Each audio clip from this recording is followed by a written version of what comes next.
Hello everyone, welcome you all here on my channel.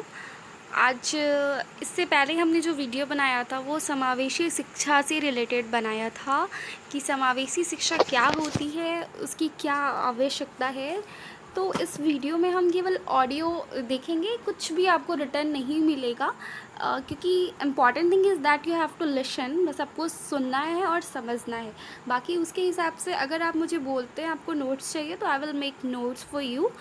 सो आगे चलते हैं और स्टार्ट करते हैं। और सबसे पहले थोड़ा सा हम आपको क्लियर कर देते हैं वापस से कि समावेशी शिक्षा क्या होती है और इसकी क्या आवश्यकता है। अगर आप समावेशी शिक्षा समझ जाएंगे तो उसकी आवश्यकता भी आप खुद से समझ जाएंगे।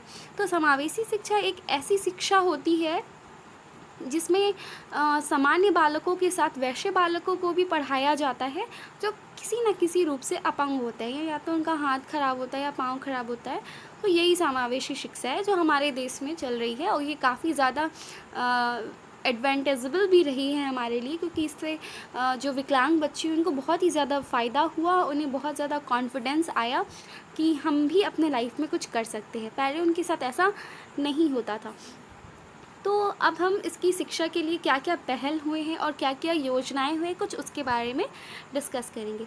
भारत सरकार जो है वो ऑपरेशन ब्लैक बोर्ड जैसे कई कार्यक्रम बना चुके हैं। मतलब जो सरकार है वो ब्लैक बोर्ड वर्क जो होता है ना, उससे रिलेटेड उसने बहुत सारे काम किए हैं। बालिका शिक्षा, अनुसूचित जाति, अनुसूचित जनजाति के लिए बहुत से कार्यक्रम बनाए गए। मतलब भारत सरकार जो है उसने जितनी भी फीमेल हैं, बच्चे हैं, मतलब बालिका जो है उसके लिए शिक्षा, मुफ्त शिक्षा की व्यवस्था करवाई है। जितने भी अनुसूचित जाति जनजाति यानी बैकवर्ड कास्ट के लोग हैं उनके लिए भी उन्होंने बहुत सारे कार्यक्रम बनवाए। बहुत सी ऐसी कोशिशें की जिसकी वजह से उन्हें क्या हो, बहुत लाभ पहुंच सके। लेकिन कुछ कार्यक्रम निःशक्त बच्चों के लिए भी बनाए गए, लेकिन इनमें सफलता नहीं मिली। यानी भारत सरकार जो है जितने भी काम किए उन्होंने बनाए तो, लेकिन उनमें बहुत ही ज़्यादा सफलता उनको नहीं बनाई। मतलब अगर वो उन्होंने जो विकलांग बच्चों के लिए भी वो जो योजनाएं बनाए उनमें वो ज़्यादा सफल नहीं हुए। मतलब वो 80% सफल हुए या 70% हम उसको कह सकते हैं कि वो सफल हुए, बाकी वो सफल नहीं हुए। भारत में 30 मार्च 2007 को UN convention on the rights of person with disability, जिसका शॉर्ट फॉर्म है UNCRPD, पर हस्ताक्षर किए गए और 1 अक्टूबर 2007 को इसे कन्वेंशन का समर्थन किया गया, जिसमें निःशक्त बच्चों सहित सभी को समान अवसर देने का संकल्प दोहराया गया। अर्थात ये जो है आपका जो 30 मार्च 2007 को जो UN convention on the rights of person with disability, इस पर हमारी जो भारत सरकार है इन्होंने हस्ताक्षर करवाए, और उसमें ये कहा गया कि जितने भी निःशक्त बच्चे हैं उनको समान अवसर दिया जाए। अगर एक सामान्य बच्चा को जो अवसर मिल रहा है, बिल्कुल वही अवसर निःशक्त बच्चों को भी दिया जाए। कन्वेंशन के आर्टिकल 24 के अनुसार सरकार ने इस कानून में संशोधन करके कई कदम उठाए। यानी ये जो कन्वेंशन हमारा आर्टिकल 24 है उसमें सरकार ने क्या किया, जो कानून है उसके थ्रू उन्होंने बहुत सारे संशोधन किए। मतलब जो पॉलिसी पहले चल रही थी उसमें बहुत सारे उसने इम्प्रूवमेंट किए, और उसके बाद इसको सुधारने के लिए बहुत सारे कदम उठाए। इस प्रावधान के अनुसार ऐसे निःशक्त लोगों को सामाजिक न्याय अधिकार में संतुलन, सामाजिक न्याय, मानव संसाधन विकास मंत्रालय की प्रमुख योजनाएं, सर्व शिक्षा अभियान ने यह लक्ष्य अनुसूचित किया कि 6 से 14 साल तक के निःशक्त सभी बच्चों को 8 साल तक प्राथमिक विद्यालयों में शिक्षा सुनिश्चित की जाए। अर्थात जब उन्होंने संशोधन करवाया तो उन्होंने सामाजिक न्याय, उनके अधिकार, इन सब को ध्यान में रखते हुए उन्होंने कहा कि सर्व शिक्षा अभियान चलाया जाएगा, जिसके तहत 6 से 14 वर्ष के जितने भी बच्चे हैं उनको प्राथमिक शिक्षा निःशुल्क दी जाएगी। उनको स्कूल से कपड़े भी मिलेंगे, पुस्तक भी मिलेगी, है ना, और कॉपी पेंसिल जो भी होता है सब कुछ मिलेगा। इन बच्चों के लिए समावेशी शिक्षा योजना के अंतर्गत निःशुल्क शिक्षा प्रदान की जाए। अर्थात इस संशोधन में ये भी कहा गया कि जो भी बच्चे 8 से 14 साल के अंदर हैं, 6 से 14 साल के अंदर हैं, उनको निःशुल्क शिक्षा दी जाएगी। मतलब जो भी वो पढ़ेंगे उनमें उन्हें कोई भी पैसा देना नहीं पड़ेगा। भारत में सरकारी संस्थाओं के साथ साथ गैर सरकारी संस्थाओं को भी समावेशी शिक्षा के क्षेत्र में जोड़ा गया। यानी भारत में न केवल गवर्नमेंट स्कूल जो है बल्कि प्राइवेट स्कूल को भी समावेशी शिक्षा के साथ जोड़ा गया। अगर एक बच्चा कोई भी सीबीएसई स्कूल में पढ़ना चाहता है तो ऐसा नहीं है कि अगर वो विकलांग है तो उसे पढ़ने को नहीं दिया जाएगा कि जाओ तुम सरकारी स्कूल वहीं पे पढ़ना है, क्योंकि यहाँ पे वो प्रावधान नहीं है। नहीं, जबकि सरकार ने क्या किया, अगर कोई विकलांग बच्चा है वो सीबीएसई में प्राइवेट स्कूल में भी पढ़ सकता है और सरकारी में भी पढ़ सकता है। ऐसे समान अवसर इन्हें प्रदान किए गए।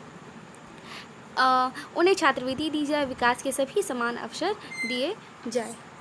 मतलब इसके अंतर्गत सरकार ने छात्रवृत्ति की भी सुविधा सबको दी ताकि सभी बच्चे आएँ और सभी बच्चे पढ़ें। ये तो हमने देखा कि समावेशी शिक्षा के लिए क्या क्या सरकार ने पहल किए, क्या क्या योजनाएं बनवाई। अब हम देखेंगे समावेशी शिक्षा के प्राथमिक लक्ष्य, मतलब जो समावेशी शिक्षा है वो क्या क्या करना चाहती है। तो सबसे पहले हम ये देखेंगे कि सबसे पहला पॉइंट है मेरा, बिना किसी भेदभाव के समावेशी शिक्षा के अंतर्गत बिना किसी भेदभाव के सभी लोगों को समान अधिकार से समान शिक्षा दी जाती है। कोई भी बच्चा, चाहे वो स्वस्थ हो चाहे वो विकलांग हो, समावेशी शिक्षा के अंतर्गत उसके साथ कोई भी भेदभाव नहीं किया जाएगा। दूसरा पॉइंट है समुचित माहौल, मतलब समावेशी शिक्षा के अंतर्गत हर प्रकार का माहौल होगा, स्वच्छ वातावरण होगा, पढ़ाई लिखाई की भी बहुत अच्छी सुविधाएं होंगी, पाठ्यक्रम अच्छा होगा, है ना। अब है आत्मनिर्भरता। समावेशी शिक्षा के अंतर्गत ये पहल की जाती है कि जितने भी बच्चे वहाँ पढ़ रहे हो वो अपने आप में आत्मनिर्भर हो, उनके अंदर एक कॉन्फिडेंस लेवल को डेवलप किया जाए ताकि वो सेल्फ डिपेंडेंट बन सके। नेक्स्ट पॉइंट है हमारा सकारात्मक दृष्टिकोण। समावेशी शिक्षा के अंतर्गत यह कोशिश की जाती है कि सभी लोग सकारात्मक दृष्टिकोण रखें, अर्थात अगर कोई व्यक्ति अपंग है, अगर कोई बच्चा अपंग है और उसके साथ कोई सामान्य बालक है तो वो उसके साथ गलत व्यवहार कर रहा है, वो उसके साथ नकारात्मक दृष्टिकोण से उसे देख रहा है या उसके बारे में कुछ बुरा बुरा बोल रहा है, तो ऐसा नहीं होना चाहिए। एक सामान्य बच्चा जो है अपंग बच्चे के प्रति उसका सकारात्मक दृष्टिकोण होना चाहिए। साथ ही साथ शिक्षक भी जो हैं उनका भी एक सकारात्मक दृष्टिकोण होना चाहिए। आवश्यक घटक में ये है कि मान लीजिए अगर एक बच्चा है जिसका पैर नहीं चलता, तो उसके लिए हमारे विद्यालय में एक व्हीलचेयर होनी चाहिए ताकि वो व्हीलचेयर से वहाँ पे जा सके, है ना। या तो ऐसी कोशिश करनी चाहिए कि उस बच्चे को सेकेंड फ्लोर में या फर्स्ट फ्लोर में जाके पढ़ाई ना करना पड़े, उसे ग्राउंड फ्लोर में ही पढ़ना पड़े। उसके लिए ऐसे क्लासेस की व्यवस्था करनी चाहिए। जगह जगह पर चेयर्स लगे रहने चाहिए कि अगर वैसे बच्चे थक जा रहे हो तो वो वहाँ पे बैठ जाए। ये हमारे आवश्यक घटक है जो किसी एक भी अपंग बालकों को ज़रूरत हो सकता है, जिससे का यूज़ करके वो आसानी से अपनी शिक्षा को पूरी कर सकते हैं। अब है हमारा शैक्षिक सेवाएं, मतलब उसे हर प्रकार की शैक्षिक सेवाएं मिले, अच्छे शिक्षक हों, अच्छा पाठ्यक्रम हो, है ना। उम्र के अनुकूल कक्षाएँ, जिस उम्र के मान लीजिए अगर एक अपंग बच्चा है वो 10 साल का है, अगर वो 4th स्टैंडर्ड में पढ़ रहा है तो उसके अनुकूल ही कक्षाएं हों, है ना। उम्र का उसमें भेदभाव नहीं होना चाहिए, बाधा मुक्त वातावरण हो, किसी प्रकार का कोई बाधा नहीं हो। व्यावसायिक परीक्षण दिया जाए कि आप अगर किसी फील्ड में जाना चाहते हैं, अगर उसको पढ़ाई में उतना नहीं समझ में आ रहा तो उसको व्यवसाय से संबंधित परीक्षण देना चाहिए। सांस्कृतिक गतिविधियाँ, जितनी भी कार्यक्रम हमारे विद्यालय में होते हैं, इन सब चीज़ों में वो भाग ले। तो ये था समावेशी शिक्षा का प्राथमिक उद्देश्य, है ना, कि वो क्या क्या करना चाहते हैं। मतलब उनके हिसाब से समावेशी शिक्षा के अंतर्गत सभी बच्चों को समान अधिकार से शिक्षा दी जाए, कभी किसी बच्चे के प्रति कोई नकारात्मक दृष्टिकोण नहीं हो, उनके लिए सहायक घटक मौजूद हो, उनका वातावरण उपयुक्त हो, वो आत्मनिर्भर बने, समुचित माहौल उन्हें मिले, उनके साथ कोई भेदभाव ना करे, शैक्षिक सेवाएं अच्छी मिले, अच्छे शिक्षक मिले, बाधा मुक्त वातावरण हो, किसी प्रकार की कोई बाधाएं ना हो। आई होप आपको इस वीडियो के थ्रू समझ में आ गया होगा कि समावेशी शिक्षा के क्या प्राथमिक उद्देश्य है और उसके लिए हमारी सरकार जो है, भारतीय सरकार है, उसने क्या क्या योजनाएं बनाई, क्या क्या उन्होंने पहल किए। और अगर आपको इसका नोट्स चाहिए तो please comment me in the comment section, ताकि हम आपके लिए नोट्स बना पाए। और ये भी ज़रूर बताइएगा कि ये जो ऑडियो की आपके लिए हेल्पफुल रहा या नहीं, ताकि मुझे भी थोड़ी सी इनकरेजमेंट मिले। So thank you everyone for watching my channel. Thank you.